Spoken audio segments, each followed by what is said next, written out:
ইয়া রাসূলুল্লাহ, আমি আবু বকর আপনাকে বলছি, আপনি মাথা মুবারক উঠান, আমি আমার জিন্দেগীর যত আমল আছে সব আপনার উম্মতের জন্য দিয়ে দেব।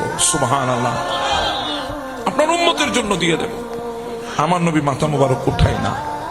ওমর ডাক দিয়ে বলি, ইয়া রাসূলুল্লাহ, আমি আপনার ওমর, যে ওমর জিন্দেগি কুরবান করে দিয়েছে আপনার জন্য, যে ওমরকে আপনি এত বেশি মহব্বত করেন, যে ওমর আসছিল আপনাকে সর মুবারক আলাদা করার জন্য, কিন্তু আপনি এমন ভাবে নূরের নজর দিয়ে আমাকে দিওয়ানা বানিয়েছেন, গোটা জিন্দেগি আপনার জন্য কুরবান করেছে আমি সেই ওমর।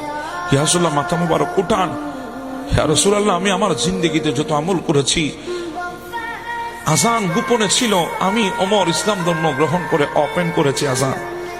ইয়া রাসূলুল্লাহ, আমাকে যেই মোহাব্বত করে আপনি ফারুক আজম উপাধি দিয়েছেন, ইয়া রাসূলুল্লাহ, আমি সেই ফারুক বলছি, মাথা মুবারক উঠায় দেন, আমি আমার জিন্দেগির আমল আপনার উম্মতকে দান করে দেব। আমার নবী মাথা মুবারক উঠায় না। আবু বকর ইশারা করে, ওমর উঠাবে না আমার নবী। আমি জানিও আমার নবী কি করলে মাথা মুবারক উঠাবে। বলে কি করলে? বলে একজন মানুষ আছে আমার নবীর মাথা মুবারক উঠাইতে পারে। বলে তিনি কে? বলে তিনি তাইয়্যিবা, তিনি তাহেরা, তিনি জাহেরা, তিনি সাইয়্যিদা, তিনি হচ্ছে মা ফাতেমাতুজ জোহরা। একমাত্র ফাতেমাই আমার নবীর মাথা মুবারক উঠাইতে পারবে, আর কেউ পারবে না। সুবহানাল্লাহ। দৌড় দিলেন মদিনার দিকে দুজন।